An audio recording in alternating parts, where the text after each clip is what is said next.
The first night, she put it in a cardboard box lined with a towel folded twice, a hot water bottle wrapped in flannel set beside it. The temperature would hold through the dark hours. It cried for 4 hours without stopping.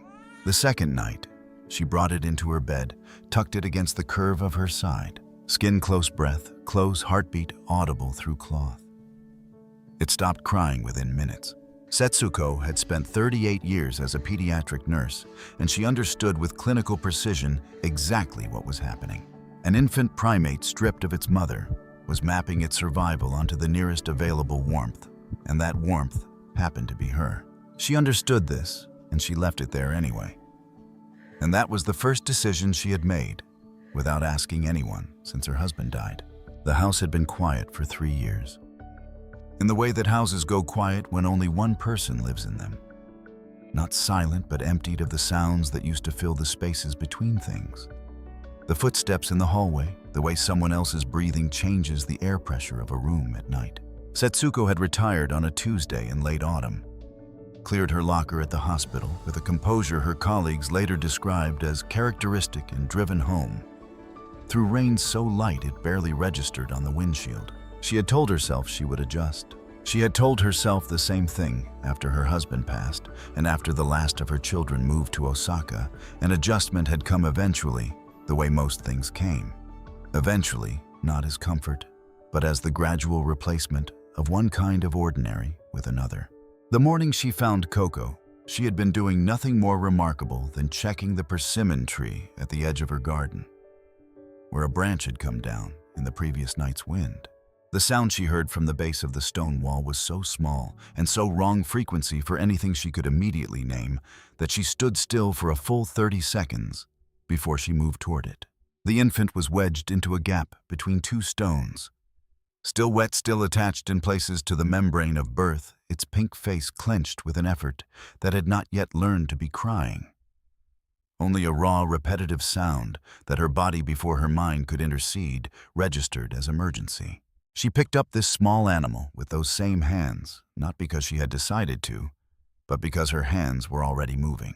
The macaque population on the slopes above Nagano had been expanding for 2 decades, pushing lower as winters softened, and food sources in the higher elevations became less reliable. What was unusual was a mother abandoning a newborn immediately after birth before the infant had drawn its first regulated breath, leaving it in a location where it had no realistic probability of survival without intervention. The reasons for this were biological and not sentimental. A first-time mother with insufficient milk, or a birth complication that triggered an instinct older than reason, or simply the cold arithmetic of a species that had learned over 10,000 generations that spending energy on an infant that could not survive was a cost the group could not absorb. Setsuko did not know any of this yet as she carried the infant inside, only that it was cold and breathing and making a sound that required a response. She set it on the kitchen counter under the overhead light and assessed it the way she assessed everything methodically from the outside. In the color of the mucous membranes, the quality of the cry, the muscle tone in the limbs, the way the fingers curled and uncurled around the tip of her index finger when she pressed it gently to the tiny palm. It was approximately 2 to 3 weeks premature by her estimate, underweight, hypothermic, and dehydrated. And it had the grip strength of something that had decided before it had any other information to go on that it intended to stay. She warmed it against her chest with one hand and used the other to look up the number for the Nagano Wildlife Management Center. While the phone rang, she looked down at the animal pressed against her sternum, its heartbeat absurdly rapid against her palm, its eyes not yet fully open, but tracking the light from the lamp above the sink. No one answered.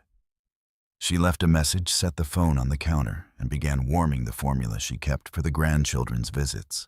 Koko took the formula poorly at first, losing more than it consumed, and Setsuko adjusted the angle and the flow rate and the temperature.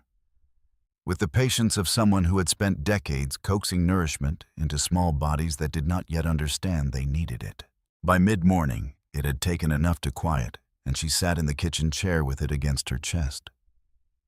The overhead light still on the persimmon branch, still down in the garden, and felt the stillness that comes after a crisis has been managed but not resolved.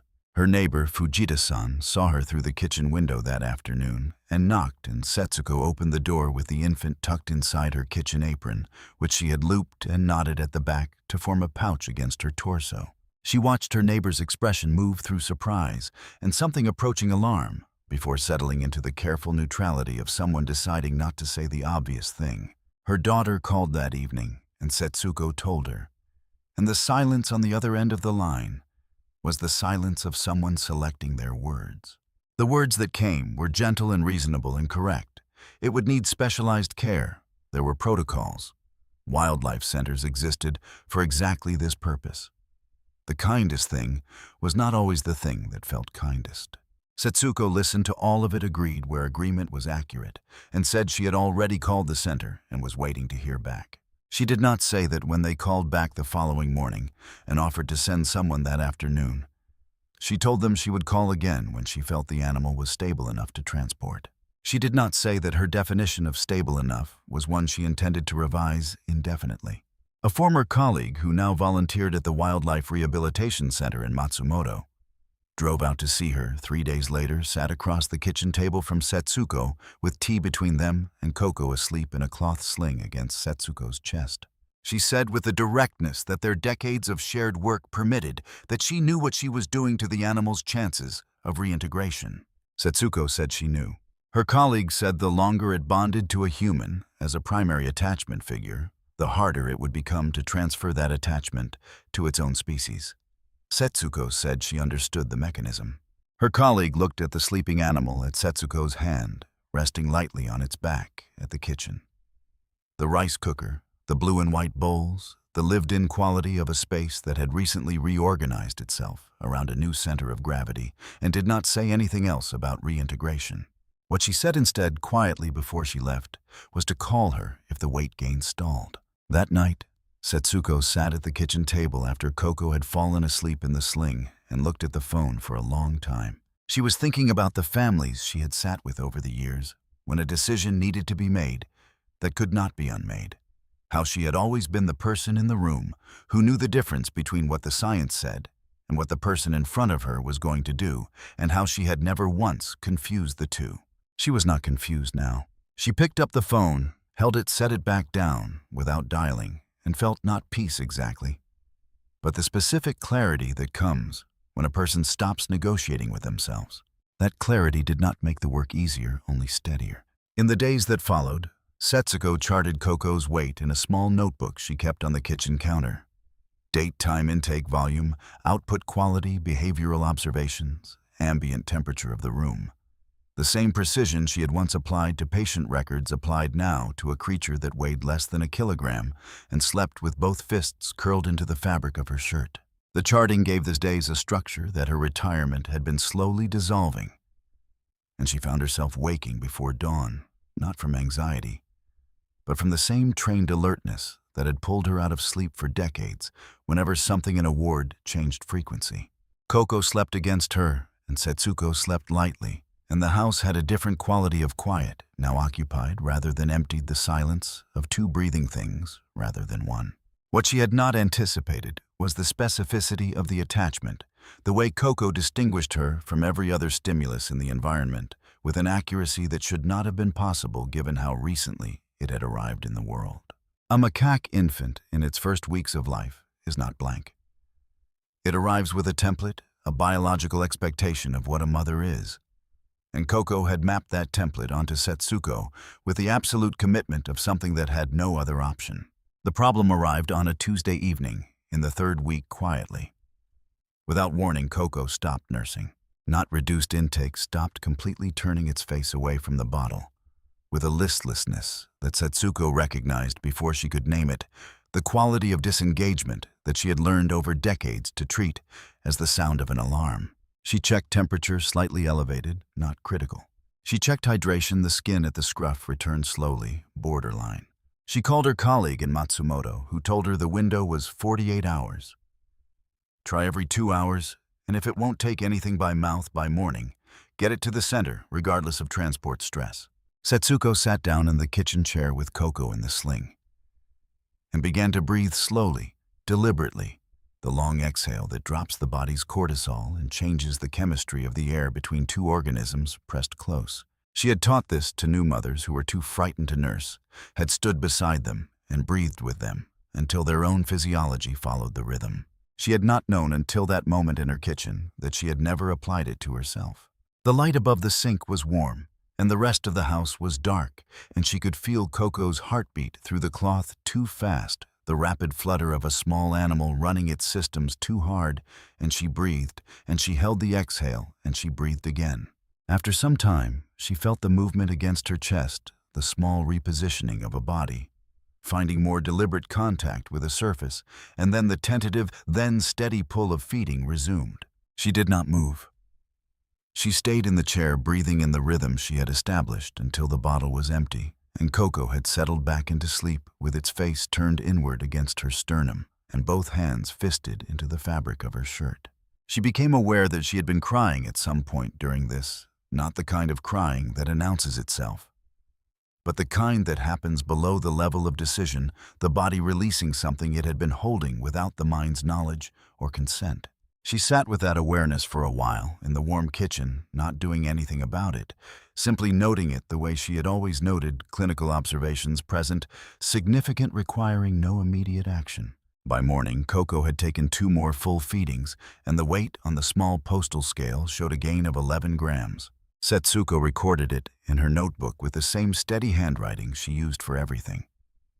And it meant more to her than she would have been able to adequately explain. The weeks that followed had their own rhythm. She was reaching for the bottle before she was fully awake, adjusting the temperature of the room, reading Koko's breathing in her sleep with the lateral awareness she had once applied to the sounds of a ward at night. Koko grew incrementally but consistently, not dramatically, but in the slow accumulation of grams and millimeters and behavioral complexity that requires daily proximity to perceive. The eyes, which had been barely open in the first days, were fully open now and tracking with an intensity that Setsuko found remarkable, very much like attention directed at a specific thing for a specific reason. It was on her shoulder now, more than in the sling had made the transition itself, first gripping the fabric at her collarbone, then pulling itself up along her shirt in the enormously determined way of something that has identified a destination. She felt its weight there as a physical fact she had rearranged her posture around without deciding to the slight lean away from the side where it sat, the way her hand came up automatically when she moved quickly to prevent it from being jostled. Her daughter visited on a weekend in the 5th week and sat in the kitchen and watched her mother move through the ordinary motions of making tea with a small monkey on her shoulder, and said she seemed different. Setsuko poured the tea. Her daughter said she meant it well. Koko shifted on her shoulder to look at the new person in the room with sustained, slightly imperious attention, and her daughter laughed. The real one, involuntary, and reached toward it slowly. And Koko regarded the outstretched hand for a long moment before leaning fractionally in its direction. The Wildlife Center called again in the 6th week, and Setsuko took the call at the kitchen table, and the woman on the other end explained the reintegration timeline. Setsuko listened to all of it, asked 2 specific questions about the facility's troop introduction protocol, and said she would need a few more days. She sat with it for a long time, after the call ended, watching Koko work its way along the edge of the kitchen counter, with the careful testing weight distribution of something learning what surfaces can be trusted. The answer she had been turning over for weeks was this. She was not different exactly, but something that had been running below operational capacity for 3 years had resumed, and she had not realized how much had stopped until something outside her own intention had started it again. This was not a comfortable thing to know. It was, however, a true thing, and Setsuko had a long and tested preference for true things over comfortable ones, which was why she picked up the phone that evening and called the Wildlife Center back and told them she was ready to discuss a transfer date. She asked for 2 weeks. They gave her 10 days, which was reasonable given the developmental window they were working within, for troop introduction, and Setsuko accepted this the way she accepted most things that were outside her control, by immediately redirecting her attention to what was within it. She called her colleague in Matsumoto and asked detailed questions about the facility, the specific animals in the integration troop, the protocol, for the first days the staff member who would be the primary handler. Her colleague answered all of it and then said quietly, "You are doing the right thing." Setsuko said she knew. Her colleague said it did not make it easier. Setsuko said no, it did not. The 10 days had a quality she had not experienced before. Not grief, which she knew well, and not relief, which she had also been expecting to feel, and did not. But something more like the sustained attention you pay to a thing, when you are aware that you are in the final portion of your time with it. The way certain landscapes look different when you are leaving them than they looked when you arrived, sharper and more complete, and somehow already remembered. She watched Koko with a precision she had not deployed before.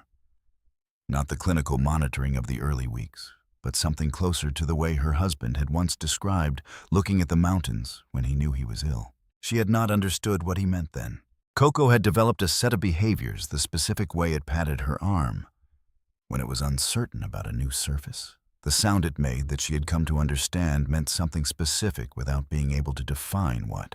The way it always returned to her shoulder after its increasingly ambitious explorations of the kitchen counter and the low shelf in the hallway, touching base with a brevity that seemed to her irrationally purposeful. Wildlife biologists called this proximity maintenance, an attachment mechanism by which an infant primate manages the tension between exploratory drive and security need. And the clinical description was accurate and complete, and told her exactly nothing about what it felt like to be the thing returned to. She had been a reference point for 38 years in a professional context, and for her children when they were young, and for her husband for the 41 years of their marriage. She had not understood until 3 years of being a reference point for no one that the thing other things navigate by is itself located by that function, is held in place by being needed, and loses a kind of position when the needing stops. 3 years she had been drifting without a name for the drift. She packed what she had for Koko the night before the transfer. The flannel that carried her sent the notebook with the weight records and behavioral observations written out in her clearest hand, a photograph of Koko on her shoulder in the kitchen. She sat with the packed bag on the kitchen table and looked at it for a long time. The drive to the facility the following morning took her through mountains, moving toward their autumn colors. The cedar slopes giving way on the higher elevations to the bronze and amber of the deciduous stands. Koko sat in the cloth sling against her chest for the drive quieter than usual. Not frightened but attentive in a different register. Aware of something changed in the environment without having the framework to interpret it. She carried Koko through the intake area and into the preparation room, where the primary handler, a young woman whose manner with the animal was immediately and evidently competent, was waiting. She transferred Koko with the same steady hands she had used for everything, and watched it grip the young woman's sleeve with the same determined fist it had once used for her shirt in the kitchen. She stayed in the room for the amount of time that was appropriate, and not a moment longer. In the car on the way home, she kept both hands on the wheel and her eyes on the road, and did not allow herself to think about anything in particular. The house was the way she had left it. The rice cooker on the counter, the blue and white bowls on the shelf, the persimmon tree visible through the kitchen window, its fruit gone orange. The cardboard box was still in the corner of the kitchen, where she had set it the first night, still lined with the folded towel, the indentation in the flannel, still holding the shape of the small body that had spent one cold and bewildered night in it, before finding somewhere warmer to be. She had not moved it. She made tea and sat at the kitchen table and looked at the box for a long time. She looked at the window, and then she looked at her hands on the table. The hands that had carried an animal from the base of a stone wall without deciding to and had not put it down for 53 days. And she thought about what her daughter had said. "You seem different." She had not answered. The answer she had been carrying since then was this: she was not sure she had seemed like anything in particular for 3 years. And that the return to seeming like something, even something that included the weight of this afternoon, was not the same as being better, but was not nothing either. She did not cry. She had already cried late in the 3rd week in the dark kitchen without knowing she was doing it, and she did not need to cry now only to sit with the quality of this afternoon, the way the light came through the kitchen window and lay across the table. The box was still in the corner. She would move it eventually. She left it where it was finished her tea and stood up, and in the stillness of that afternoon in the kitchen with its bowls and its warm light and the persimmon tree going orange outside the window, something that had been adrift for a long time had found if not a permanent place to anchor, then at least the knowledge that anchoring was still possible.